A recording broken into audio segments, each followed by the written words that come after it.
Today it's red light therapy. Yeah. I guess the big question is it legit or is it just another distraction, from focusing on what really matters when it comes to our health? I feel like so much of what you see in the world is just distraction from focusing on what really matters, which we've determined is the core four. It's, good nutrition, got to get some activity, your emotional and mental health, your sleep, and then, of course, the plus one more is your genetics. This is Who Cares About Men's Health, offering information, inspiration, and different interpretation of men's health. My name is Scott. I bring the BS.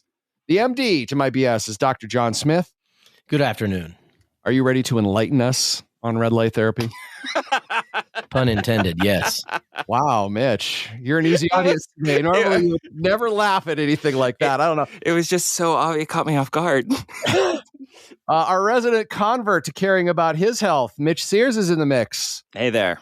All right, and red light therapy. Now, this is a thing that you may have seen if you're on socials, if you're on social media. I think Dr. Smith and Mitch, I think you're a little bit more in tune to what this is, but I know it's a big trend, and I feel that we need to talk about it so guys can make some, decent decisions. So, Mitch, what do you know about red light therapy? So I mostly see it on places like Instagram, TikTok, etc. And I don't know, it's usually either like really pretty young women or super fit dudes that put on like these weird red light masks, and they're all like plasticky and featureless, and it looks like you're out of like you're a slasher from like some sort of cyberpunk future movie or something, right? I prefer Jabberwocky Dancer, but I love that too. Yeah. But I guess I'm always a little skeptical of these types of trends because it seems like every other influencer says it does something different for them. That it makes their skin younger or removes, or helps them with their mental health was a weird one that I saw recently, et cetera. It just seems like there's so many claims that, this magic mask that shoots red light in your face will do. So I don't know. All right. So, I mean, I'm kind of tipping where I feel on this whole thing. I think there's one thing that probably does really well, and that's extract money from your bank account. I have a feeling they do a good job of making you spend money on this thing for some promises that it might not deliver. Dr. Smith, what do you know? And then we'll get into the actually what we do know, based on research and whatnot. Do you use them or know people that do? Yeah, my wife has a Jabberwocky mask that she wears on occasion. I have multiple friends. I talked about my brother a few times on the podcast. He uses red light actually for his psoriasis. Oh, interesting. And he thinks it's very helpful for that. I have some other friends who use it for growing back hair. They have the caps as well as face ones for the face and then entire body. I have personally used it. I do feel a difference. Like in the morning, I'll work out with a friend of mine, and he's got a full body bed, and some mornings I'll jump in that and sit in it for about 20 to 30 minutes, and I think that there's something to it. And then obviously reviewing the literature, we'll kind of jump into that too. But I definitely think that I have personally felt a difference in it. We can go over kind of the different claims and then how we get there. As well. Yeah. So you say you feel a difference. What do you mean you feel a difference? Like what's the manifestation you're feeling? Like I feel energized. Like while you're laying in a red light, you're like, I'm just laying under these LED red lights, right? And you are, and in reality, and it feels nice. There's not a lot of heat there, but I mean everything gives off a little bit of heat. But they're not supposed to get hot. It's not like a tanning bed where you're getting hot. But these red lights are emitting different wavelengths of light, and that kind of gets into some of the claims that are made later on down the line of different wavelengths can penetrate into the skin, different depths. Some people say 720 or 810 or 840 or 940, or you hear different numbers that people will throw out, and a lot of it has to do with kind of the subject matter that they're dealing with of different wavelengths they feel like may help mental health. And some of them will help skin because they're going 1 to 2 millimeters into the skin. Others will go under. And, a lot of it has to do with the way that it penetrates in and affects the body's ability to do all these things. So I don't know, man. Do you think maybe the reason you feel good when you're done is because you get a good workout in and then you've like chilled out for 20 minutes? Take a 30-minute nap. Yeah, you think maybe that might, you can tell I'm very cynical of this. So, Well, I think you're fair to be. I mean, there's a lot of the stuff that's out there, and what's true, what's not. Yeah. So I did just a little bit of reading beforehand, and it sounds like your brother using it for skin conditions, not that unusual. Like, nope. From what I read, that's kind of it's something called photodynamic therapy, where they use a low power red laser light to activate a photosensitizer drug. And that interaction creates a chemical reaction that destroys cells, which is used to treat some skin conditions, including skin cancer, psoriasis, acne, warts, and other types of cancer. And that's how medicine uses it. Am I correct in that? Was that accurate information? Yeah, I mean, there are people who are using it just as red light in general as well, but that's been around for quite some time. The red light itself, kind of in the 60s, is kind of where it got its start, and it was thought to be kind of snake oil for a few decades. And then they kind of revisited things, and people started looking at, is this really beneficial? Is this helpful?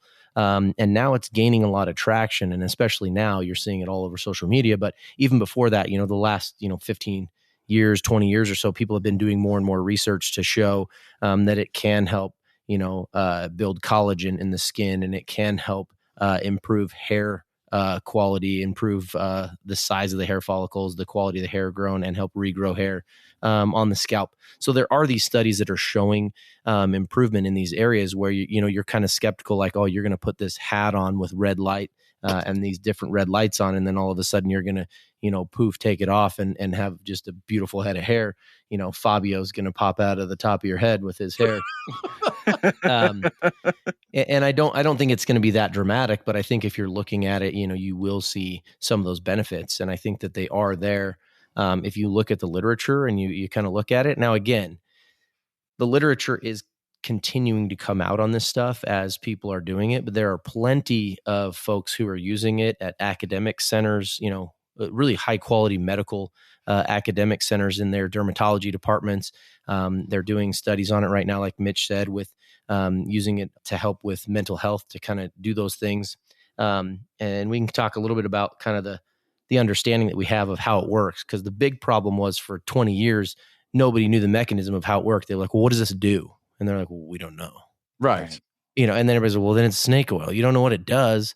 Then how are we doing it? I mean, we have medicine that we use too right now in like neurology and different areas where we don't know the mechanism of action of some of these drugs, but we know that they stop seizures or do other things, and we use them. And so it's not a ton different. It definitely seems a little bit hokier when you're just turning on a light, right? Mm-hmm. And there's also, people who believe that the first morning light of the sun is good for you, and getting just outside and being outside in that natural light can provide some of these same benefits that you're going to see from red light as well. And so you've got all these dynamics to kind of look at, and it's like, well, which one's the right one? Yeah. I think it's interesting. And I think this aspect of it's interesting that from the brief reading I did and from a little bit what I'm hearing from you, red light therapy has been used for some things successfully in the medical community, and there's research to support it. Where you start getting a little funky is when then claims start being made outside those areas. And in order to make those claims outside those areas, then additional research has to be done. It's just like a lot of times drugs are released that we know will help with one condition, and then we learn that as a side effect, it could actually help with another condition, but that's not what it's intentionally made for. So then a bunch of research has to be done to see if that, that's legit, if it's safe, et cetera, et cetera. Is that a fair assessment of kind of what we got going on here a little bit? Yeah. And then some of the studies we have right now that have been done on like rats and animal models where they've shown improvement in, say, like metabolic syndrome, like diabetes and things, and also like Alzheimer's and Parkinson's. And now they're starting to do those trials on humans because the downside of doing red light therapy is minimal. And so they're like, well, what do we have to lose? Right. And they are seeing some improvements in some of the early studies, but the data is not out yet. But the data is out for those animal models, which is really the part where people are pulling some of this data and extrapolating it a little bit outside of, they're saying, hey, we have this model here that showed that these Alzheimer's rats, regained some function. There's promise here. Well, yeah, I mean, that's how we start a lot of these things is we have these initial studies that then we take on, and who knows how it'll benefit us 15, 20 years from now. I mean, when I'm starting to lose my mind in 20 years, there may be something where the literature is like, hey, this may be beneficial for you. Yeah. Putting the mask on, putting on the mask might be a good idea. And I think it's also worth saying that, just because it works on animals, that's still a long way away from humans. I mean, it's a step closer, but Yeah, I guess that's what I wanted to ask about, is that like on the social media, they're talking about some of the things that it sounds like these animal studies have at least kind of shown in one way or another, right? Mm-hmm. But, how much can we really expect, like right now, whether or not this stuff will actually work if it's based on really, really early science?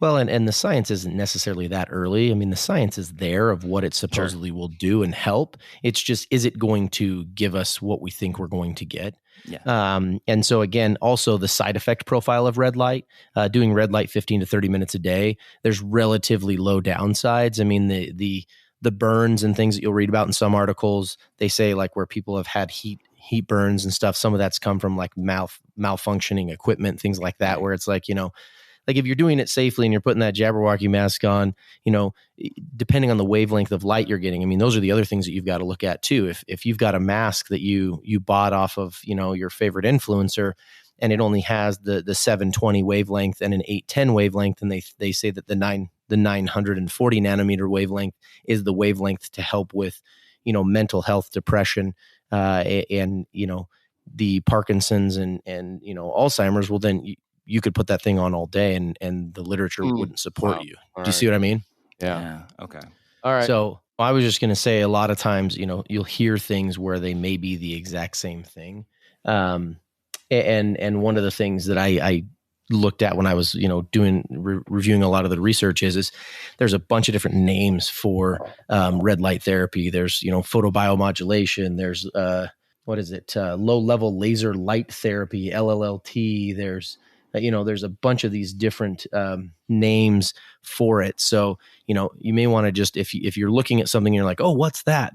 Kind of look and search it, and you'll see that it'll pop up, and you'll see a bunch of different names for red light therapy that people are using. But I think the most common ones are going to be low level laser therapy, red light therapy, and then photobiomodulation. Before we get to some of the research, what we're seeing as far as what benefits there might be that the research is supporting, I just did a quick Google of red light therapy masks, because one of the downsides is cost, right? So for somebody, maybe you could spend this money in a better way on your health. Maybe that's even just buying healthier food. And it looks like they range anywhere from $110 to up to $614 in this quick search. I don't know if they go higher than that. Well, here's one that's $3,500. You can get a full body bed that's $110,000. I mean, Well, if you're wanting to get rowdy, I mean, it's going to have pretty much every wavelength you're looking for. Well, I have never been $110,000 rowdy. That is never, but that's just me. Have you ever been $110,000 ready, Mitch? No. Okay. ready, red light there. Ready or rowdy, but yeah. Okay, so I mean that could be a downside, and I suppose you kind of mentioned you have to be, when you're buying these things, you have to be looking out to make sure that the right wavelength is supported by this mask, that the research says you need to do the thing you want to do. Outside of that, I don't know what the difference is between prices and masks. Do you have any idea, Dr. Smith? So, I mean, the big thing is obviously looking for the wavelengths, and then you can find something that's in your price range. Even if you don't get a mask, I mean, there's some smaller units that would cover your face that you can find with multiple wavelengths. Looking at the literature, I mean, I think some of the more popular wavelengths are going to be 640, 720, 810, and 940 are the ones that I see a lot. And then there's others that will say between 700 and 720. And there's different literature that says different things, but those are the ones I saw probably the most frequently in doing the literature review. And if you're looking to get the benefit from all of them, I mean, that would be probably the ones you would look for to have, a few of those. Okay, let's get to the research. What does the research actually show insofar as what can red light therapy do for me? So I think it's good to start at kind of where red light got its prominence. You've got these red light therapists who thought it was garbage for a long time. And then there was a Russian scientist who kind of figured out the mechanism of action, Dr. Karu. Dr. Karu's published extensively, for years on it, and showed that there's these little energy powerhouses in each one of our cells called mitochondria. Everybody's probably heard of them. The powerhouse of the cell. Yep, powerhouse of the cell. You Yeah, get them from your mom. Right. They all come from the maternal. So you can blame any metabolic disorders on mom because all the mitochondria comes from her. Oh, I do. I do. Well done, Mitch. I'm going to tell her to listen to this one and then buy your Christmas gift afterwards. She listens every week. It's just like So what they found is that the red light helps to make the mitochondria more effective. So there's mitochondrial nitric oxide that can hold a place in this mitochondrial chain. And the mitochondria creates 16 times more energy. If you look at the Krebs cycle, the thing that we had to learn in medical school that we immediately forgot after we took our step 1 test. If you look at it, when it has oxygen, it's way more efficient, way more effective. And when it is that effective with oxygen, the wavelengths, they're kicking off the nitrous oxide and allowing oxygen to take its place to be more efficient and more effective as far as things go, as far as energy production. And that's where a lot of people are looking at this to be beneficial, is it allows those things to happen. And then there's also some studies that have shown other things like interleukin 1, interleukin 6, which are known to be healthy to help the body heal and bring forth healing factors for, helping skin and those types of things. Those are the things that are known as far as the mechanism of action of red light and what it does. All right. So it's helping to make the mitochondria work better. Correct. At least that's, what I've gathered from the information that I've kind of studied here. And then, you have different things people will say like, oh, it'll help arthritis pain. It'll help the skin. It'll help improve, carpal tunnel. It'll help, so they'll even use it in the eye. It can help with neuropathic pain for like diabetics with neuropathic foot pain, things like that. So, there's things all down the line where you're going to see and hear people say these things. They've even studied it in helping people who are undergoing cancer treatment to help lessen the side effects of the cancer treatments.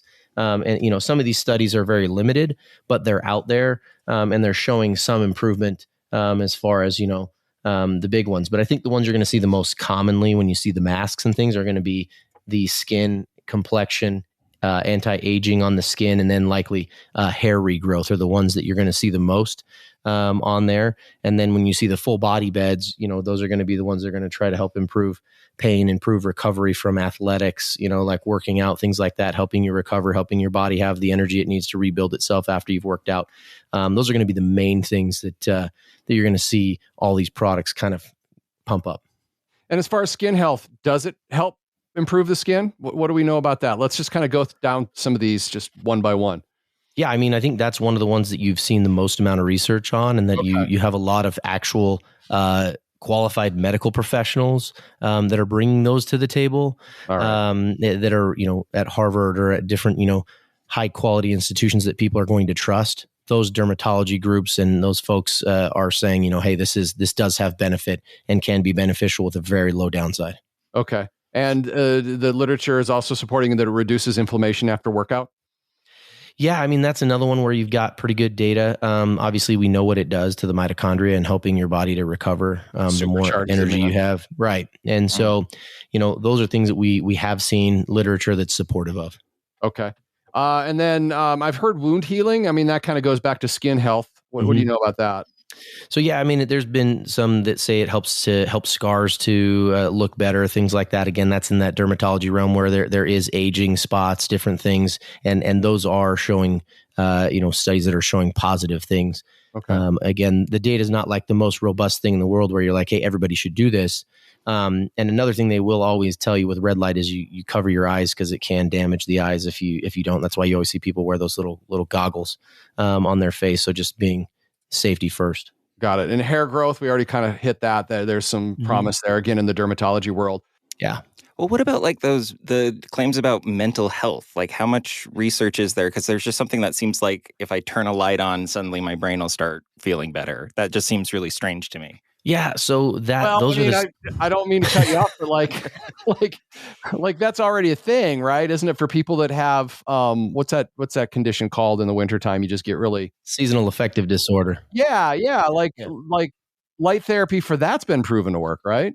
Yeah, I mean that is probably a good indication of some of the things you're doing, because you're giving your body some of that sunlight, and that's why some people say just get outside, go do something, go get the sun on your face.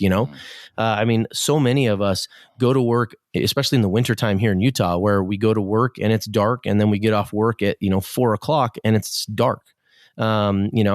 Anytime after that time, and so some of those things, I think there is good. Practical thought process through that to help just get yourself exposed to light. Our bodies are meant to work on circadian rhythms to wake you up and put you to sleep. I mean, that's how people did it for years and centuries. And now we kind of think that we know better. And so I think that there definitely is some of that. Now, as far as the depression and stuff goes, I think it's interesting. I don't have any good studies I can point you to, but there definitely are those studies that were done in the animal models that are showing improvement in those areas. And so again, now I think they're trying to now transpose those to the human model. And I'm hopeful. Interesting. So it sounds like that maybe we're at the very early stages of learning some of the additional things that red light therapy can do. You had mentioned that there are few downsides, really. One of the downsides you did mention was it can hurt your eyes. Are there other downsides somebody might want to consider or risks? No, I mean, they do recommend, no more than 30 minutes. Obviously, keep your eyes protected. If you are getting photobiomodulation on your eyes, it's going to be done by, your eye professional. They're going to be doing it the right way and making sure that they take care of those things, because there are uses in the eye. And I mean, other than the dermatology colleagues, are doctors using, like, who would you go to? Like, if I'm like, I've seen some promising literature in animal models that says it can do this, like beyond the dermatology stuff. Should you talk to somebody before you buy a mask? Should you talk to a medical professional? Would they even know what you're talking about? I mean, what should you do there? How would you recommend somebody proceed? You're going to have to talk to somebody who is probably in the anti-aging sphere, who's a specialist with that stuff, because a lot of doctors probably aren't looking into this unless they're in the biohacker space themselves, because a lot of people aren't going to have looked over this research. Again, I think you could probably utilize some of those folks to ask the questions, but a lot of them are probably going to be like, I haven't read the literature, or I haven't, the literature is not robust enough for me to give you an opinion. And that's where you're going to go shopping opinions from somebody. And then you'll find somebody, you're going to find the people who are going to poo-poo it completely. And you're going to, find the people who think it cures cancer. Right. And I think the answer is somewhere in the middle. And I think with some of these other treatments like this, where you're going to see them, that's really what you got to keep in mind. Now, it's very low as far as the possibility for problems. And I think there is a benefit there, but again, how much money you should spend and how much you should, really invest in this is kind of up to you.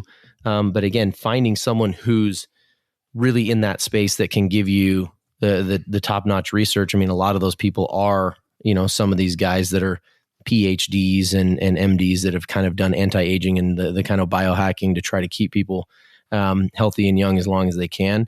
Those are the people who are up on the literature more than anybody else.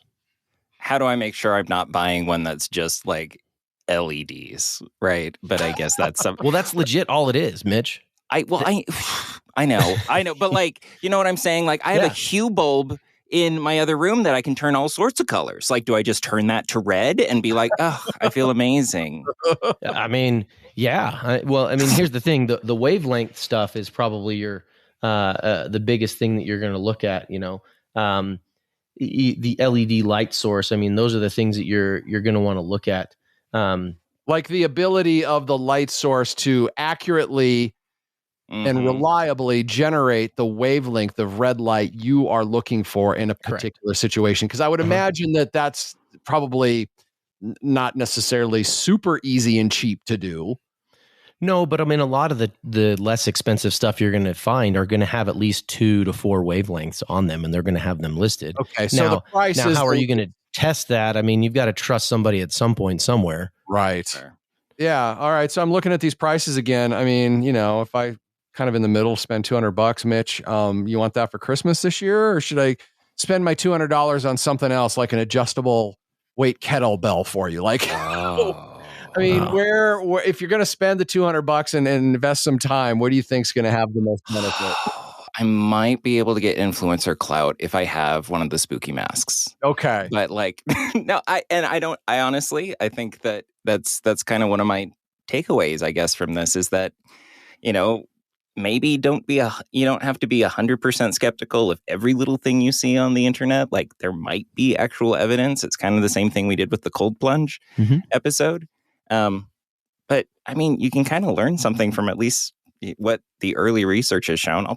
Sure. I know I feel better if I go out in the sun for like 20 minutes, but that doesn't necessarily mean I have to or expect you to like spend any money on like getting me a mask. All right. Well, my takeaway on this whole thing is maybe there's something here. We've got some time to figure this out. I think more evidence needs to come our way.